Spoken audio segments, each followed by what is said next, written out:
Good morning, everybody. Good morning, everybody. That's right. This is the 2013 HR Summit, Sustainable HR, and we are excited today. Can I hear it by a round of applause? That's right.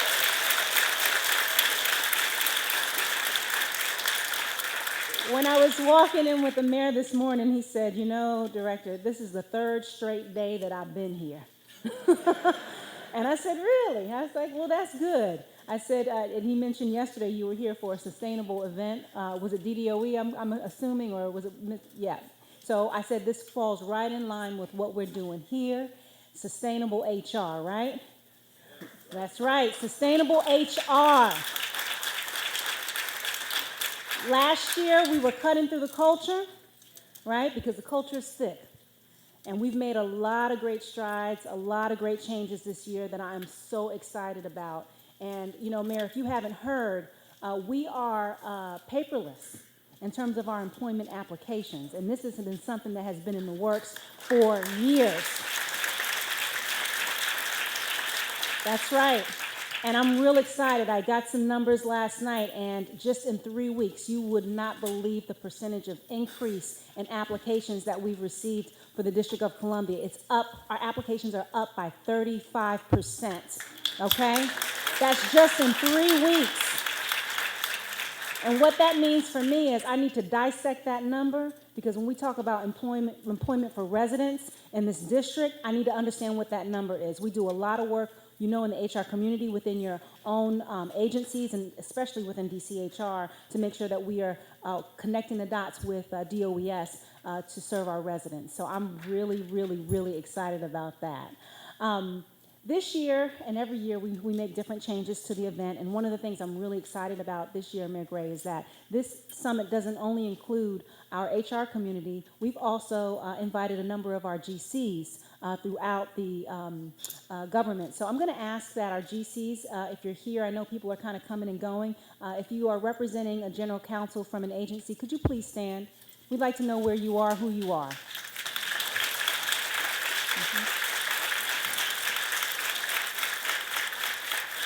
Thank you, and thank you for being here. That partnership is so important, and one of the things that we talked about with regards to sustainable HR and employee relations matters is what we can do better to address those issues on the front end, so we're not dealing with them on the back end through other means. So again, just really, really excited to have you here and have you be a part of this two-day event.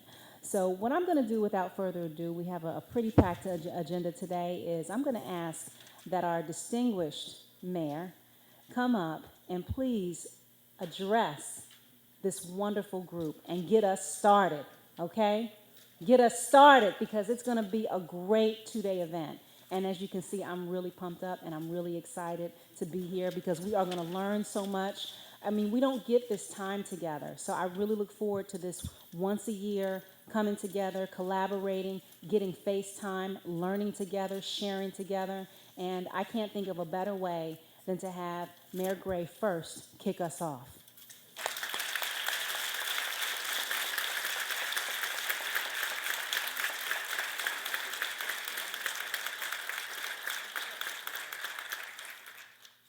Thank you. Good morning, everybody. Good morning. I am absolutely delighted to be here. This is my third day in a row being here at Gallaudet. I'm trying to figure out what time I'm due here tomorrow. And I guess I better figure out for what purpose. I want to thank Shawn for the great job she has done. There are very few agencies that are more important than our Department of Human Resources, DC Department of Human Resources in the District of Columbia, because frankly, without you all, the engine doesn't run. You all are the front door of being able to keep this government moving. And I love her creativity. I love her enthusiasm. I love her commitment. And boy, she was a great choice to be able to come and direct our Department of Human Resources. Thank you, Shawn.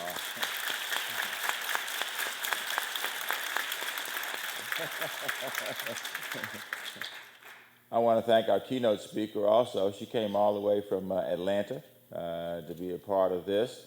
Atlanta is a wonderful city.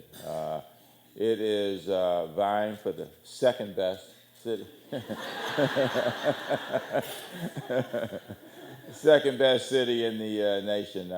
They have a wonderful mayor, Kasim Reed, who I get a chance to work with periodically in the U.S. Conference of Mayors. He, too, a very energetic person who really has had and continues to have some great ideas for the city of Atlanta. So I appreciate you coming today to share your experience, your knowledge, your creativity with us as we continue to develop our own city. And of course, I have to say good morning to my dear friend, Mr. George Gio Johnson, who is here with us. He is the very dynamic leader of our AFSCME here in the District of Columbia, someone who I have a very close relationship with. And frankly, on so many labor issues, so many personnel issues, he and I collaborate very closely. And that's the way it should be. It should be irrespective of the fact that you have different views on a number of issues. It should be a situation where each feels comfortable picking up the phone or meeting with the other to try to figure out what is the best direction for this city. Gio Johnson is a native Washingtonian, and he'll tell you that he grew up in Berry Farm, and he will tell you how tough life can be in the city, and what a shining example he is of someone who has overcome tough obstacles in the District of Columbia and is one of the most successful leaders that we have in the city. So, Gio, thank you very much for coming today.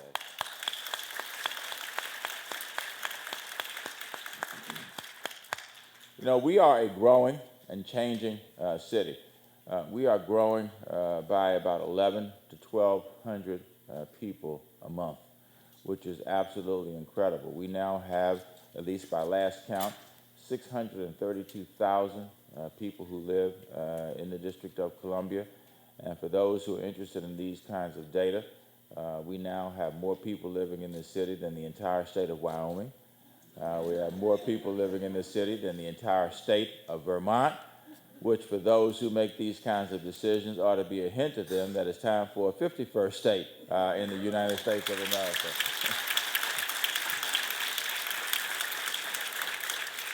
And, you know, I think we're going to get there. I'm not going to get all into the federal shutdown, you know, and all of that stuff today, but it really galls me for us to be put in the position to be treated like we're a department of the federal government, because we're not. We're not the Department of Health and Human Services and the Department of Defense and the Department of Agriculture and Veterans Affairs. We are a discrete jurisdiction in America. We raise our own money. For those who don't know that, we raise $6.1 billion a year in property taxes, sales taxes, income taxes, and frankly, I think we've done a pretty doggone good job of managing this jurisdiction. You don't hear all that stuff anymore that people used to, you know, this bogus stuff they would bring up to try to make you feel bad, like you're not worthy, you know. You know how they used to do us, right?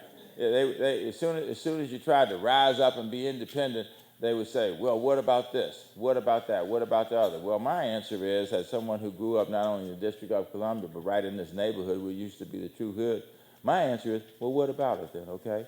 Bring it on.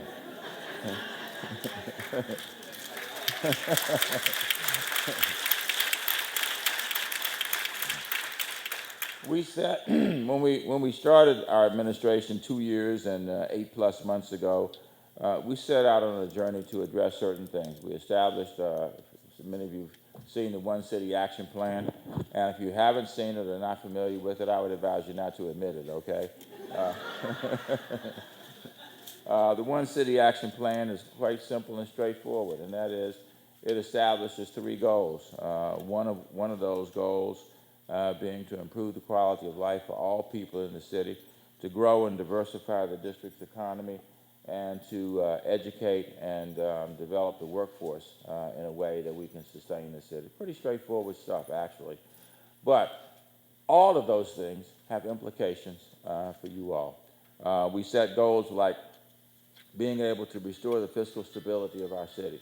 And frankly, we are really doing well. I think we'll get a new revenue estimate by the end of this week for the rest of this fiscal year. What is the date? 25th. Okay, so it's almost the end of the fiscal year. And I have a lot of reason to think that when we look at the revenue estimate for the rest of this fiscal year, I think we're going to do pretty well. Because all you have to do is, how many people go downtown in the city and, you know, watch what's going on? It is absolutely incredible. It is electric. That sounds like an electric slide, doesn't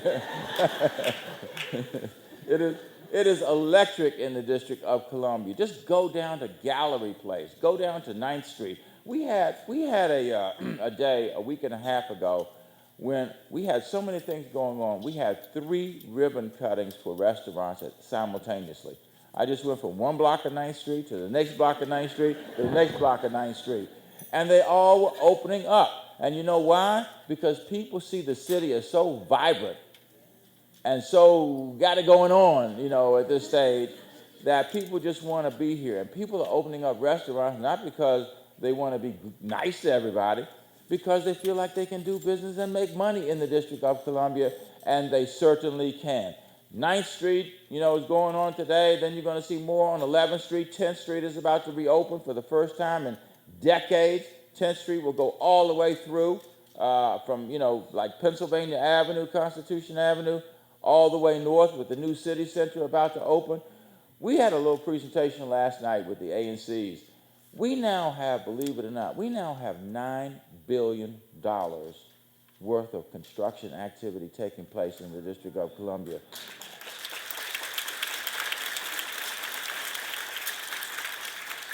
$3 billion, Shawn, that the government of the District of Columbia is directly involved in being able to catalyze and move forward with.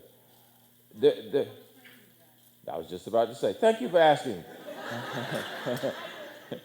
We have our Deputy Mayor, Victor Hoskins, is our official crane counter. And last night, now the cranes change. They go up, they go down. You know why they go down, right? Because you finish projects, and the cranes come down. But somebody told me, this was from another jurisdiction, said, man, we got 9 cranes in our city. I said, wow, that is really impressive. I said, if you want to find out how many cranes we have, take your 9 and multiply it by 7, which would be 63, okay? We have, you know, we've been, over the years, we've been beat up so much. I don't mind bragging, all right? Time to give it back, y'all. Give it back. Give it back.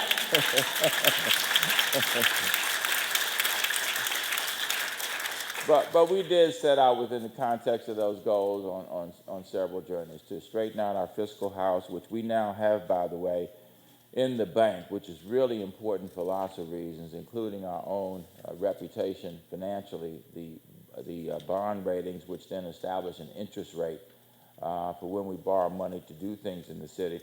We now have $1.5 billion, that's with a B, $1.5 billion in our fund balance in the District of Columbia. We said we were going to improve education outcomes for our children in the District of Columbia, and we are beginning to do that. Now we're having a debate, not so much about the test scores, but what the test scores mean, which is really a good debate to have because it means that we are paying attention to the achievement levels of our kids. That economic development, which I just talked about and Shawn alluded to, is taking place at a record pace in the city. And frankly, getting people back to work in the city. When we started, the unemployment level was 11.2% in the District of Columbia. And while sequestration, which is, by the way, a word I never even heard of 3 years ago. Everybody know what sequestration is now?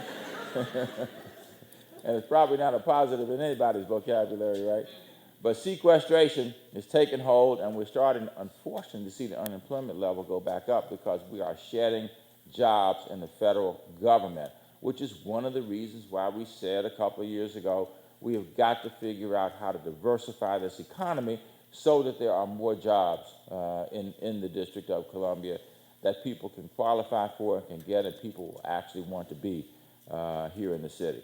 We went from 11.2% down to 8.5%, and now we've gone back up. We were at 8.5, then we went to 8.6 in July, then we went to 8.7 in August. And if you look at the data, which we do, we look at the data a lot, Shawn, you can see that almost all of it is attributable to the reduction in jobs in the federal government. And we knew that was going to happen.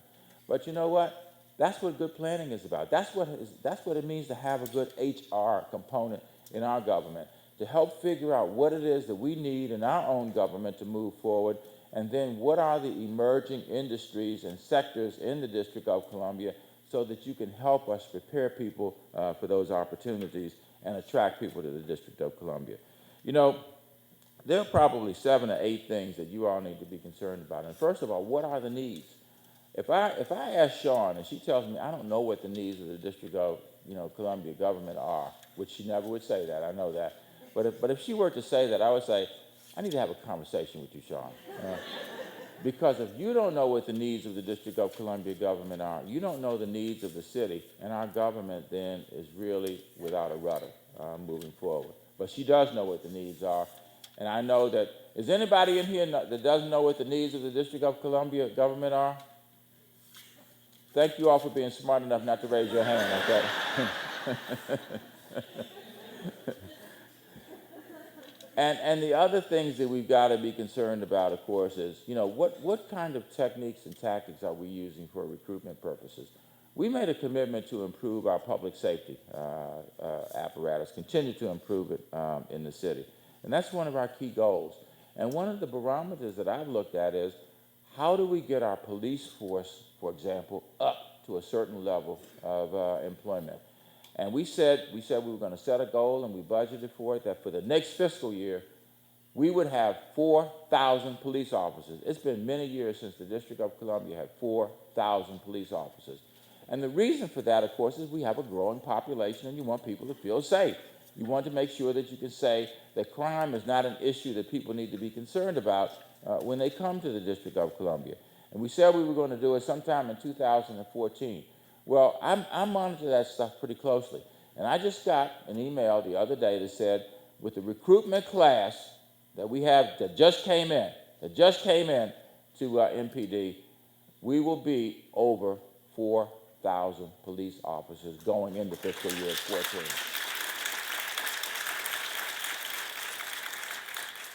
And then you've got to figure out, I know you pay a lot of attention to Shawn, how do you attract people? How do you get people to want to work in the government, first of all? Governments are not necessarily all that popular places to work in. There's that dirty word called bureaucracy, which oftentimes is synonymous with inertia, people who find reasons not to get anything done, people who will sit there and watch the clock all day. None of that stuff is true, right? But that's the way people portray it. And they portray the government as a place oftentimes that you just don't want to work because it could be a career destroyer. Or if you go there and work for a few months, work for a year, whatever, get it on your resume and then go somewhere else. So you have a unique responsibility of being able to attract people, to get them to want to be able to work in the government. You are the sales force. You all are the people who have to convince people that this is a good place to be, that this is a good city to work in, and it's a good place to be. You also have to be able to help, especially our departments, design orientation and training programs so that when people do agree to come, they don't feel like they made a mistake.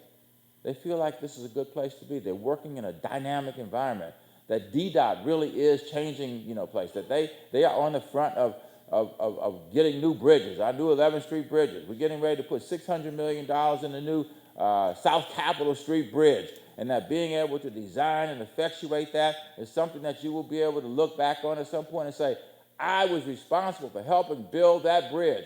I helped fix that pothole. That's my pothole right over there. Or DOES, that I'm helping to get people back to work again.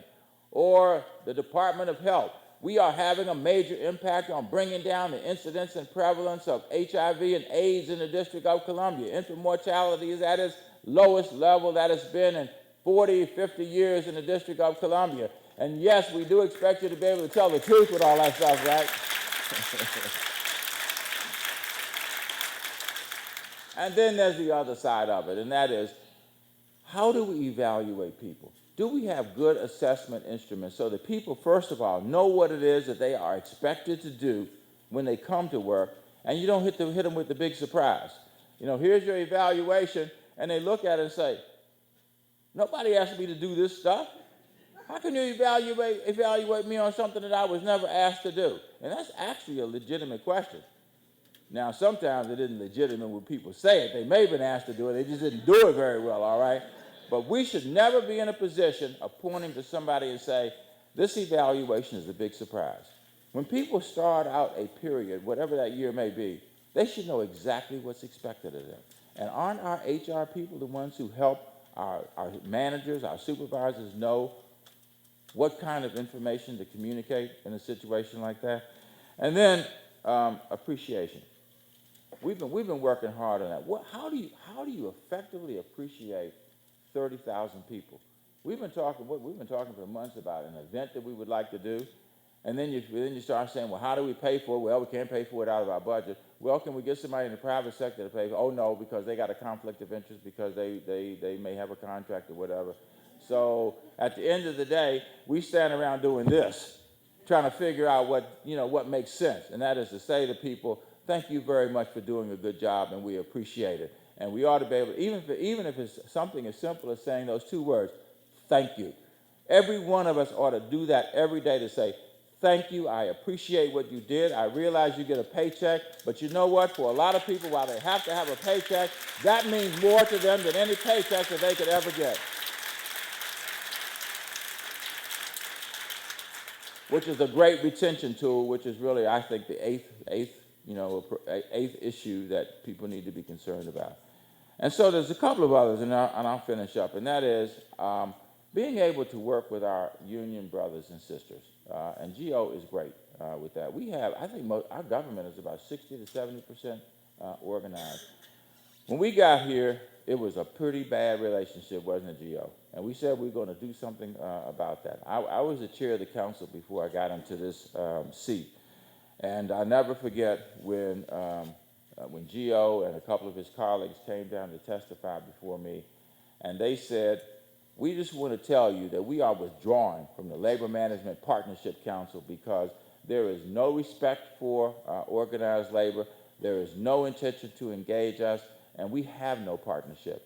Because the entire time that we've been pursuing this in the recent past, there have been no meetings of the Labor Management Partnership Council.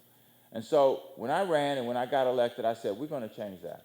We're going to change how we treat organized labor in the District of Columbia. We are going to rejuvenate the Labor Management Partnership Council, and that is precisely what we have done. GO and I co-chair that. We meet every 2 months. We started out meeting every 3 months, and we said that isn't frequent enough. We are going to meet every 2 months. We probably have had 8 or 9 meetings in the last couple of years. We've established twin goals, working with HR in particular, and that is around boosting morale and customer service. And if you do those two things well, you will have a good organization. I don't care what that organization is. And we also have new collective bargaining agreements with most of our unions involving tens of thousands of employees at this stage. And we got everybody a raise in the District of Columbia government, which is effective.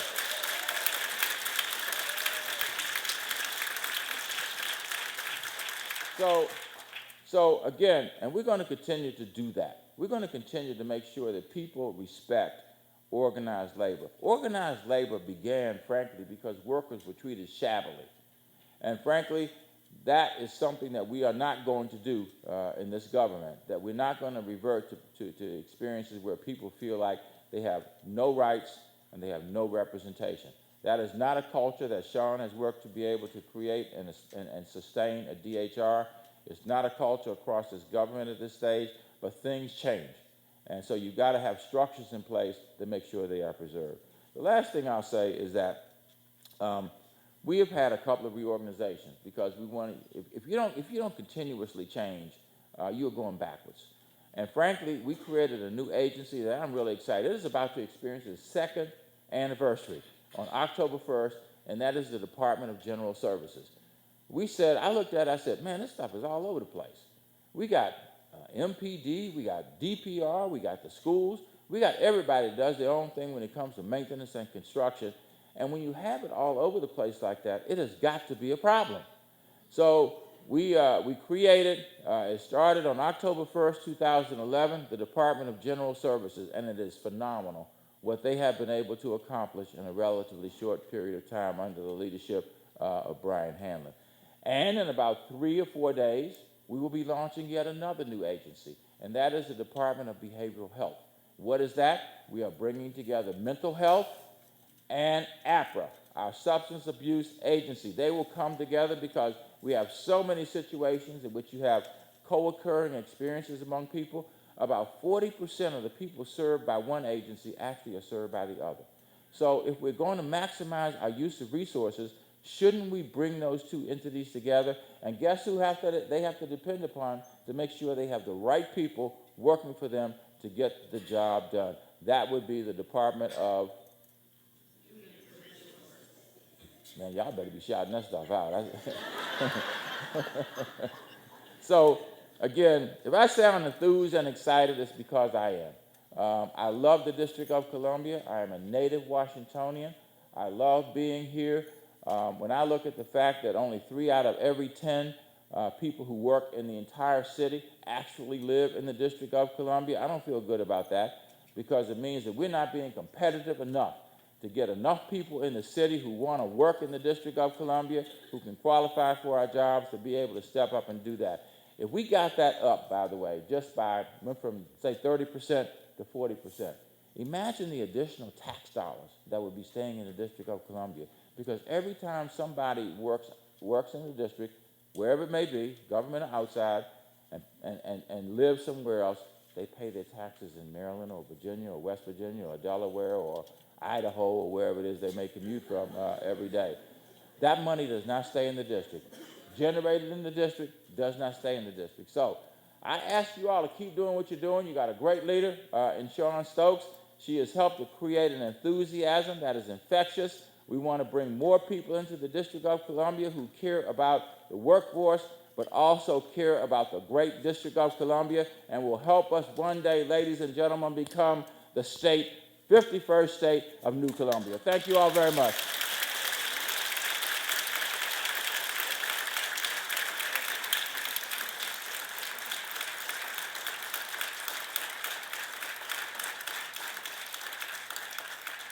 Thank you, Mayor Gray. You said so many things, it's like I want to just respond to it all, but I'll leave you with this last thing.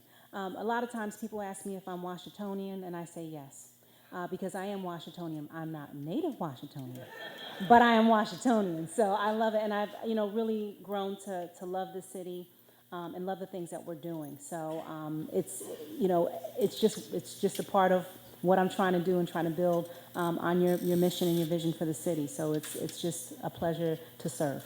Really it is. Next up, we have Mr. George Gio Johnson. And I am so excited that you're able to come and join us for your first summit. Last year, when we did open enrollment, we did our first big annual kickoff for open enrollment, and you did bring greetings. And I think it's just another way to kind of kick off our event and show that we are partners in this work. It's been a wonderful experience working in the DC Labor Management Council and co-chairing one of the committee's employee morale.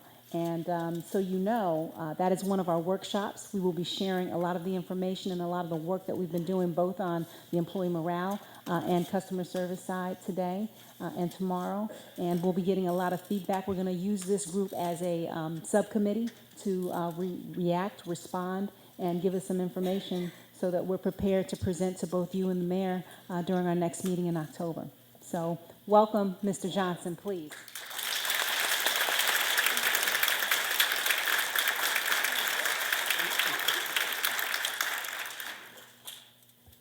Good morning. First off, I just want to say that it's an honor to be here. As I look out amongst all these folks that come under the title of HR, I just want to say that your leader, Ms. Stokes,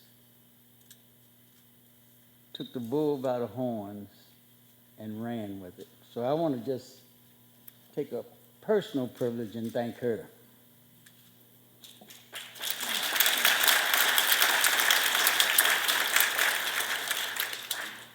Now I want to thank a person that has become not only the greatest mayor in this country, but leads the greatest city in this country. Because when he came in not only at a difficult time, but he came in at a time that there was not only turmoil within the city, but the city was going through a lot of changes. But as you go back, and I want to say this to the mayor, somebody told me one time that if you're doing it, it's not bragging.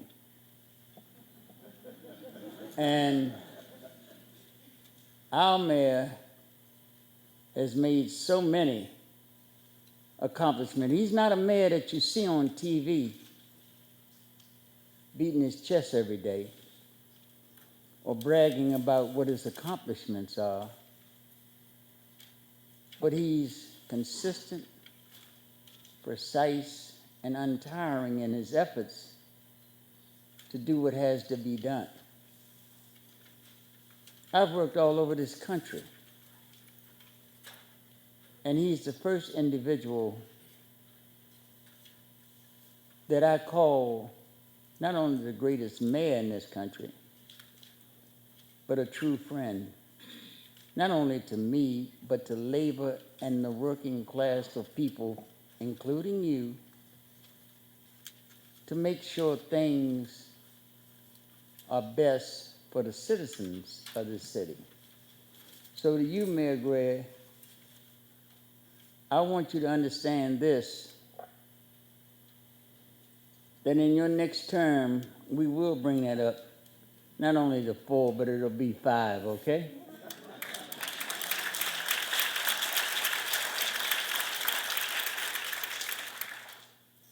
As he talked about, and I guess it is an honor. Yeah, I'm a native. How many of y'all come out of D.C.? Okay. So y'all know what Barry Farms is.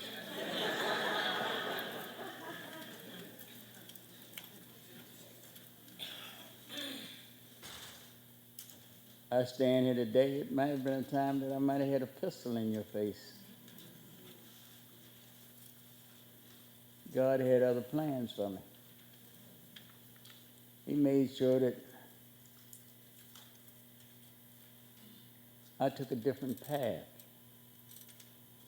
a path to help people. Sent me and made sure I went to school, wound up with a degree in law, and devoted my life, it'll be 40 years in April of next year that I've worked for this union.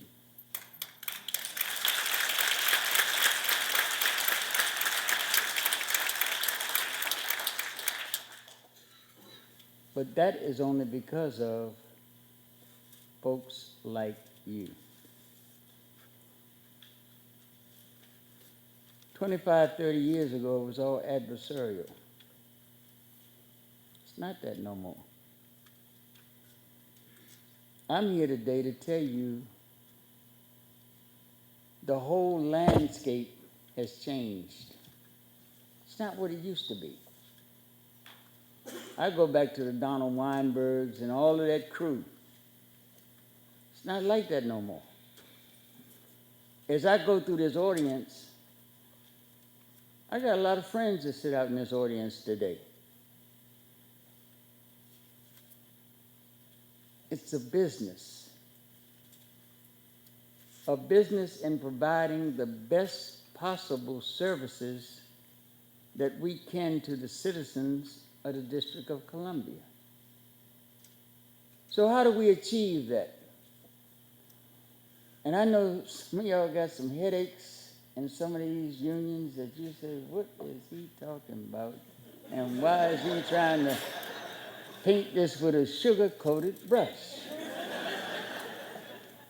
Because I have some of them same headaches with some of these unions. I represent and negotiate for 65% of the non-uniform employees in this city.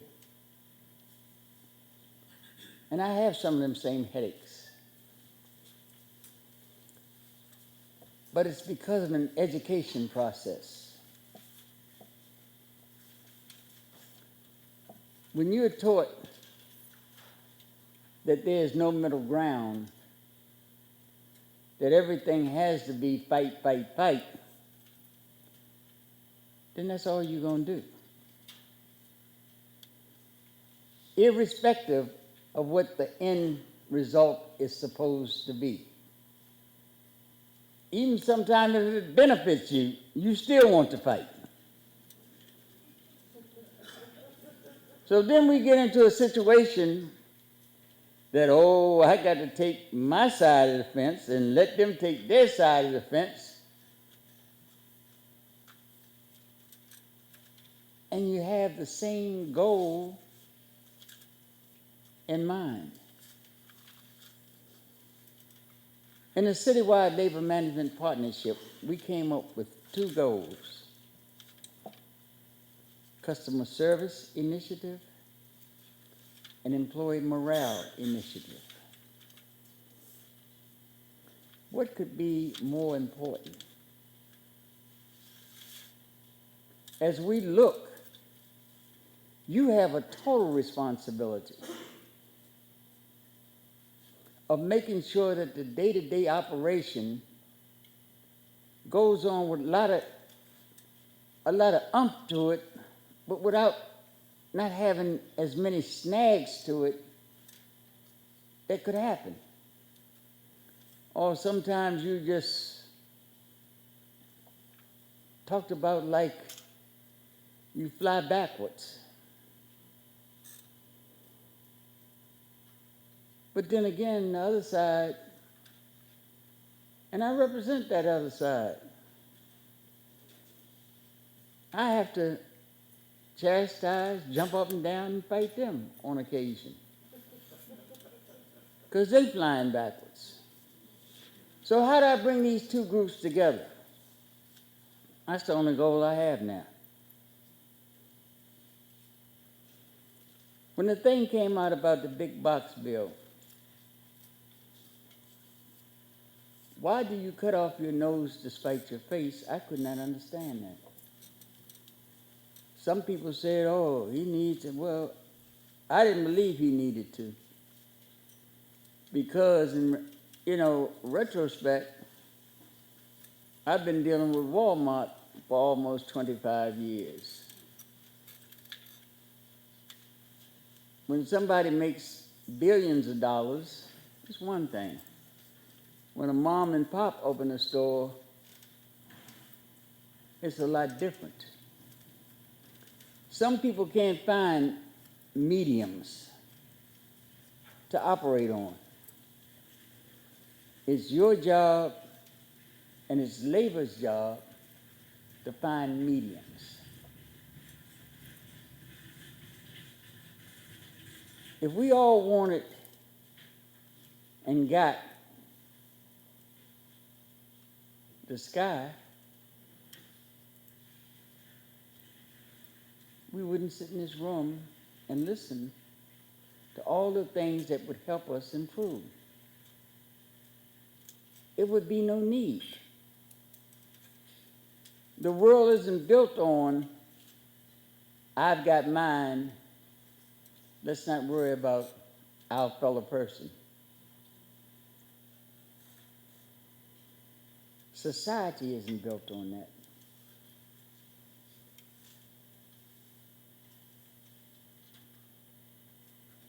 I just got back from Africa. The shopping center that they displayed on TV for so long is one that I shop at.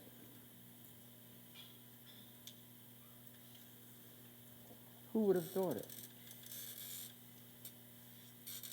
We take things for granted, but you as managers have to help convince others of this new educational process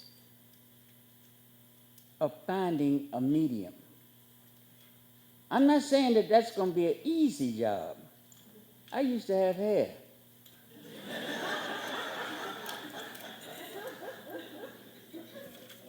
Don't have no more. But the work that you do is reflected in how great our city is doing. Nobody can take that away from you.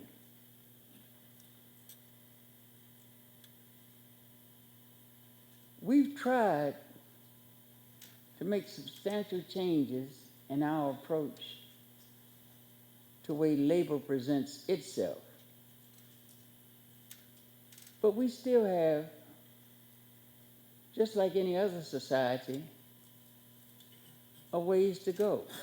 We used to just be bread and butter. That's what our thing was. Get all you can get for yourself. Can't be about that anymore. I saw General Counsel stand up in here. I believe that part of their mission has to be, how do we help make sure that we're not in litigation every day?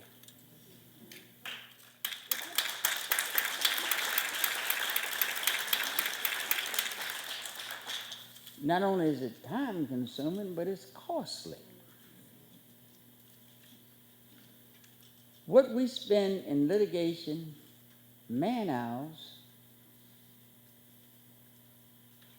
we could be figuring out how we could make sure that kids are getting a better education, how better housing is going up, how we're putting more effort into making sure that the projects and departments that we have some oversight in are being run that much more efficient and effective. But it's going to take a joint effort. Like I said, I know that some of y'all go home at night and possibly kick the dog. I know that you do. I don't have a dog, so I kick the air. And like I said, it's because the frustrations can run high, especially because you know that your task is so great. Over the next couple of days, I know Ms. Stokes has a wide range of topics and activities that will help you even more in your daily tasks. But how we take those tasks and go back with them. Now, we can go back with them and have an iron fist and say, well, I'm going to deal with it this way. I'm going to use it at this level, come hell or high water. That usually doesn't work. Then they call in people like me.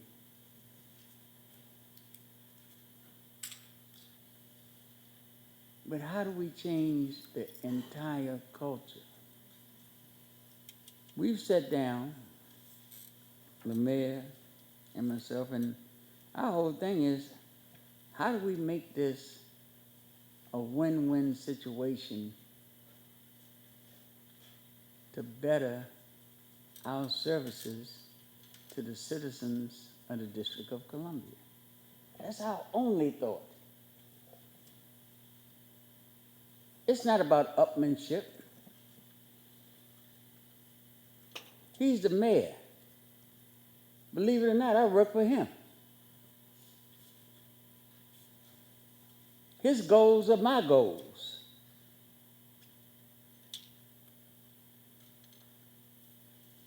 His workforce is my workforce. So why do I go in a different direction other than the way he wants to go? Doesn't make a lot of sense.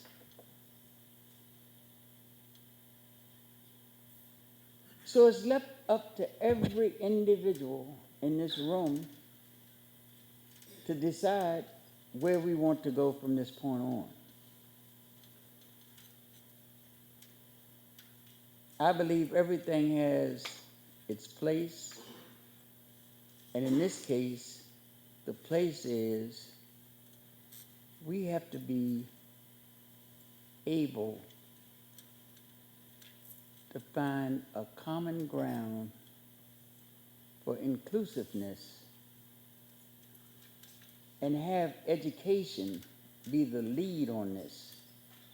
Y'all got some tough nuts to crack. And I maybe that was the wrong term, but you've got a difficult road to hoe, okay? But you know what? I know that you can do it because you've done it for so many years and you've done it successfully. But I don't want you to have to keep warring to have to do it. It's got to be a better way than just warring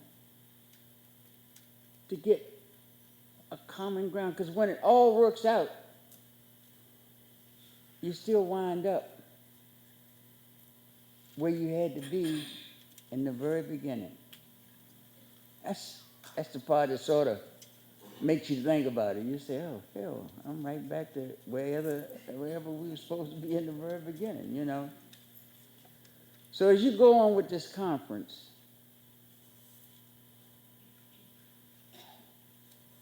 I know that your success will depend on how open your heart and your mind will be on the changes that you as an individual will be, on how you will deal with your partnerships when you get back, how you will help enforce those things that will bring the community interests in your work sites together, how you will have an open mind in making sure that everybody has input. Like I said now, some of these folks, you're going to have to close your mind occasionally, but at least try not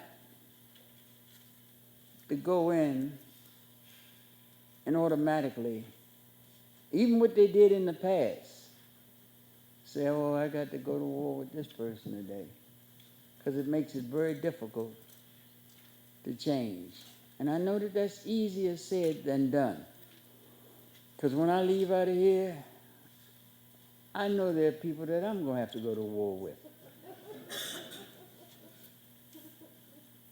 And it's only because that's what they want to do.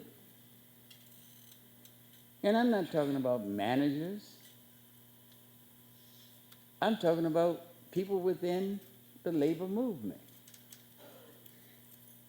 But I can be honest. And I think as long as you can be honest with yourself and make the right approach and attempt to make change, then no more can be asked of you. I thank you so much for your time. Your efforts will not be wasted. Ms. Stokes, again, thank you so much.